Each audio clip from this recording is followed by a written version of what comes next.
Good morning friends. आज 23 जून का जो प्रीलिम्स न्यूज़ है, जो प्रीलिम्स ओरिएंटेड न्यूज़, आज अपन वो डिस्कस करेंगे। तो स्टार्ट करते हैं डायरेक्ट। ठीक है ना। सबसे पहला जो न्यूज़ है वो है, जो इंटरनेशनल लेबर ऑर्गेनाइजेशन ना एक कॉन्फ्रेंस ऑर्गेनाइज करती है जिसको बोलते हैं इंटरनेशनल लेबर कॉन्फ्रेंस, आईएलसी। ठीक है ना। तो इसका भी 113th जो सेशन है ना, ये कहाँ पे हुआ है? ये जिनेवा, स्विट्जरलैंड में हुआ है। ठीक है ना। तो थोड़ा सा आईएलसी के बारे में जानते हैं कि इंटरनेशनल लेबर कॉन्फ्रेंस है वो क्या है। तो ये देखो, ये सबसे पहली बात ना, ये हाईएस्ट डिसीजन मेकिंग बॉडी है किसकी? आईएलओ की, जो इंटरनेशनल लेबर ऑर्गेनाइजेशन है उसकी। अब आपको पता है कि ये जो इंटरनेशनल लेबर ऑर्गेनाइजेशन है, ये लेबर ओरिएंटेड जो ग्लोबल डायनामिक्स है उस पर डील करता है। ठीक है ना। तो इसको एक्चुअली जो ये आईएलसी है ना, इंटरनेशनल लेबर कॉन्फ्रेंस, इसको हम एक और नाम से जानते हैं, इसको पार्लियामेंट ऑफ लेबर कहा जाता है। ठीक है ना। और ये जो है ना, जेनेवा में हर साल होता है, एनुअली। ठीक। इसका पहला सेशन हुआ था 1919 में, और इंडिया की तरफ से नारायण मल्हार जोशी, जो एक ट्रेड यूनियन लीडर थे, उन्होंने पार्टिसिपेट किया था। अब देखो, एक्चुअली क्या होता है, इसका नाम ट्राईपार्टाइट स्ट्रक्चर होता है। इसमें जब भी मीटिंग होती है ना, तो तीन, एक गवर्नमेंट की तरफ से, ठीक है ना, एक एम्प्लॉयर की तरफ से, और एक जो है वो किसकी तरफ से, एक जाता है एम्प्लॉय की तरफ से। ठीक है ना। तो एक लेबर हो गया, एक एम्प्लॉयर हो गया, और एक गवर्नमेंट की तरफ से एक्चुअली दो मेंबर होते हैं। तो दो, एक तीन और एक चार, तो टोटल चार मेंबर जो है, हर कंट्री जो है चार डेलीगेट्स भेजती है। ठीक है ना। तो ये ट्राईपार्टाइट स्ट्रक्चर इसी को बोलते हैं कि एक गवर्नमेंट का रिप्रेजेंटेटिव, भले वो दो आए, क्वांटिटी कितनी भी हो सकती है, तो दो डिजिग्नेट किया गया है। दूसरा है एम्प्लॉयर की तरफ से एक रिप्रेजेंटेटिव और एक एम्प्लॉय का।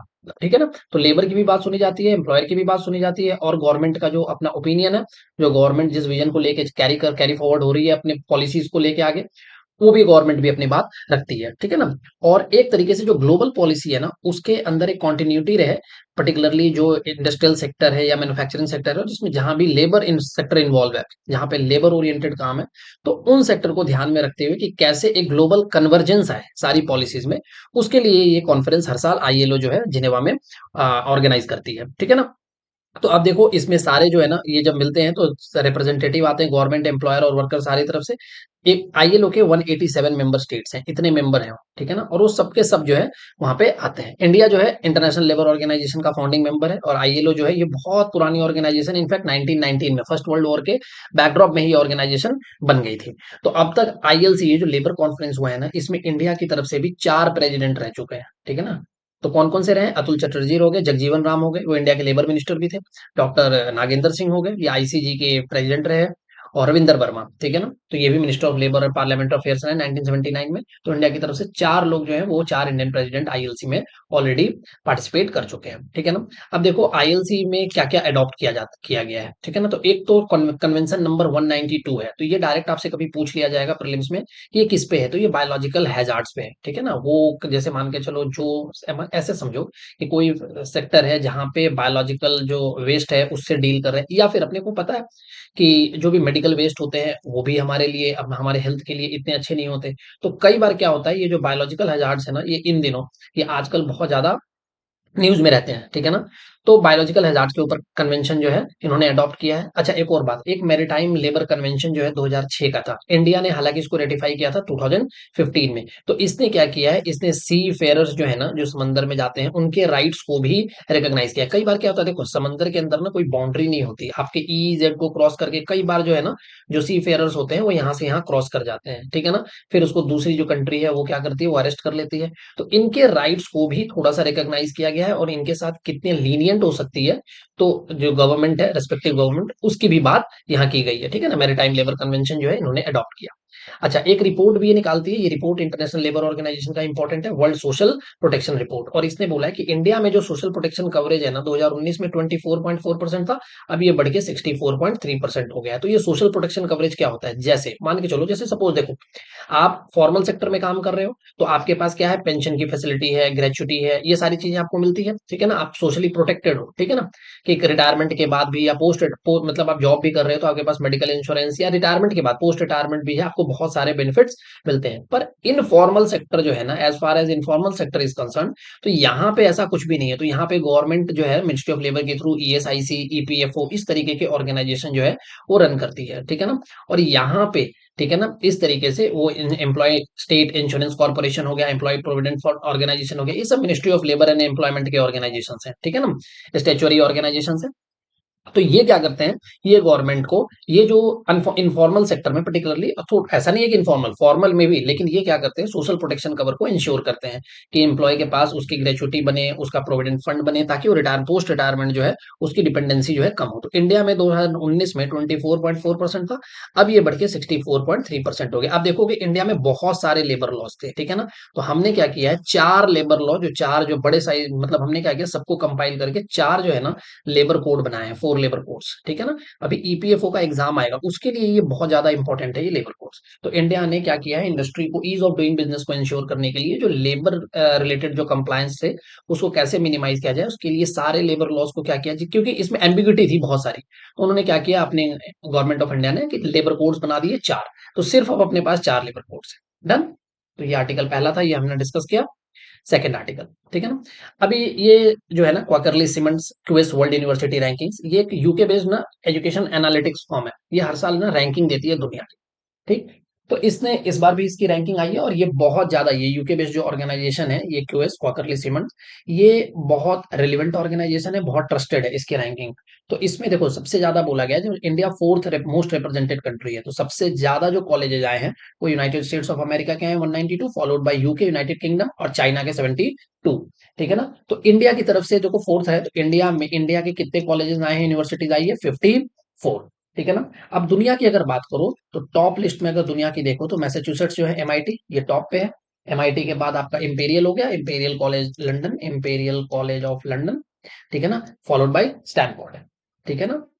स्टैनफोर्ड, इसमें आगे चल के लिस्ट में हार्वर्ड वगैरह ये सारे इसके अंदर, ठीक है ना, आएंगे, पेंसिल्वेनिया आएगा। तो इस तरीके से, पर ये टॉप तीन है, ये ग्लोबल। अगर आप इंडिया स्पेसिफिक बात करो, तो इंडिया की तरफ से आईआईटी दिल्ली टॉप पे है, followed by IIT Bombay, and followed by IIT Madras. अब एक बात, इस बार जब इन्होंने रैंकिंग दी है ना, इसमें इन्होंने एक नए इंडिकेटर को भी यूज किया है। वो नया इंडिकेटर क्या है, नए इंडिकेटर में वो नंबर ऑफ स्टूडेंट्स तो देख ही रहे हैं, number of students, along with number of students, वो एक चीज और कंसिडर कर रहे हैं, डाइवर्सिटी, ठीक है ना।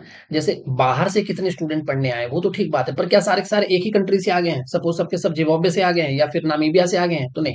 तो 10 बच्चे जो हैं वो नामीबिया से हैं, तीन जो हैं इथोपिया से हैं, चार जो हैं ब्राजील से हैं, 10 जो है अर्जेंटीना से हैं। तो ये जो डाइवर्सिटी है ना, उसको भी कंसिडर किया है हमने। और एक इस रिपोर्ट में, इनके रैंकिंग में एक बात निकल के आई है कि जो स्टेम की डिमांड है ना, स्टेम ग्रेजुएट्स की, साइंस टेक्नोलॉजी इंजीनियरिंग मैथमेटिक्स, इस सेक्टर में जो ग्रेजुएट्स की डिमांड है ना, और वो बढ़ी भी है, मतलब लोग इस सेक्टर में ज्यादा से ज्यादा आ रहे हैं, क्यों।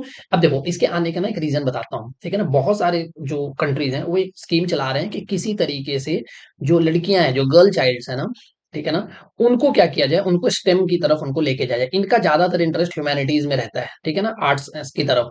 तो उसको वो क्या कर रहे हैं, रीरूट कर रहे हैं स्टेम की तरफ, ये साइंस टेक्नोलॉजी इंजीनियरिंग और मैथमेटिक्स की तरफ गर्ल का भी रुझान देखने को मिले, ताकि इनका भी कंट्रीब्यूशन हम जेंडर पैरिटी को अचीव कर सके। तो इसका एक आउटकम हमें देखने को मिला कि स्टेम में जो ओवरऑल ग्रेजुएट्स की डिमांड है वो भी बढ़ी है।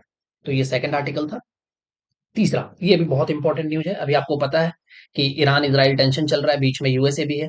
तो मिडिल ईस्ट थोड़ा सा जो है गल्फ कंट्री के साथ जो है डिस्टर्ब है, तो वहां पे इंडियन जो नेशनल्स हैं उनको इवैक्यूएट करने के लिए एक मिशन जो है ऑपरेशन लॉन्च किया गया, जिसको बोलते हैं operation Sindhu. Ministry of external affairs ने इस मिनिस्ट्री को, ये नोडल मिनिस्ट्री है, ये रिस्पॉन्सिबल है।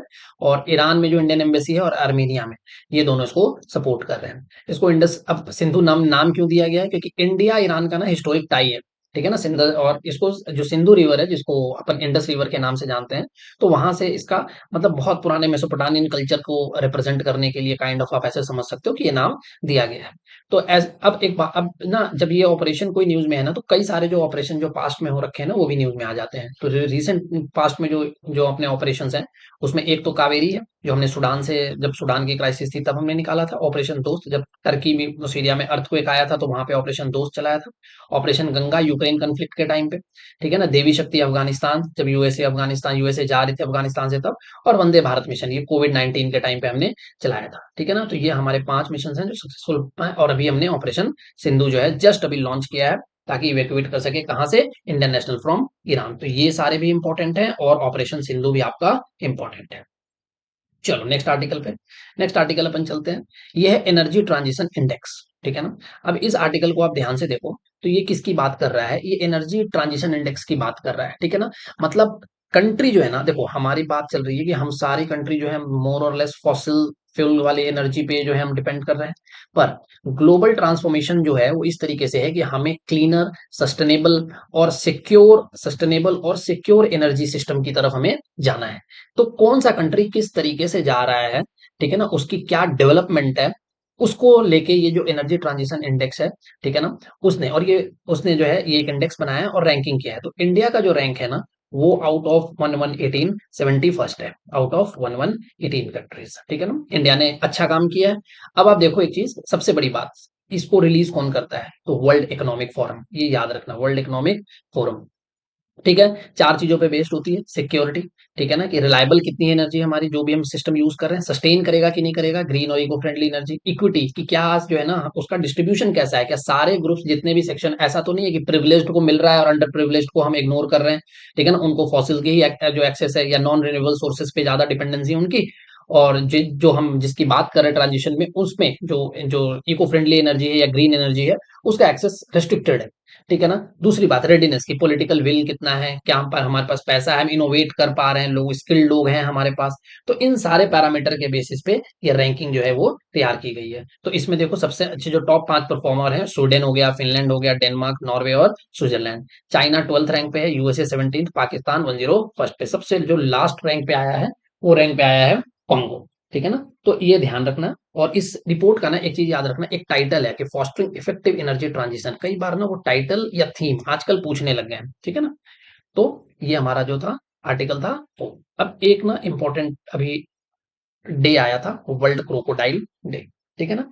अब ध्यान से देखना, ये पहली बार एक्चुअली जो ना ये वर्ल्ड क्रोकोडाइल डे, ये 2017 में ही सेलिब्रेट किया गया था, ठीक है ना, सबसे पहले, ठीक है ना। क्रोकोडाइल रिसर्च कोलिशन है बेलिजे में, उसने सबसे पहले ये 2017 में वर्ल्ड क्रोकोडाइल पूरी दुनिया ने मनाया था, ठीक है ना। जाहिर सी बात है, जब इस तरीके का डे होता है तो एक पर्टिकुलर स्पीसीज को कंजर्व करने के लिए, प्रिजर्व करने के लिए, उसकी जो लॉन्जेविटी है कि ज्यादा से ज्यादा टाइम तक उस स्पीसीज का कंट्रीब्यूशन रहे, उसको प्रोटेक्ट करने के लिए काइंड ऑफ हम ऐसे डे सेलिब्रेट करते हैं। और सबसे बड़ी बात, अवेयरनेस कैंपेन भी होता है कि ये हमारे बायोडाइवर्सिटी के लिए कितना इंपॉर्टेंट है ये स्पीसीज पर्टिकुलरली, ठीक है ना। तो वर्ल्ड क्रोकोडाइल डे।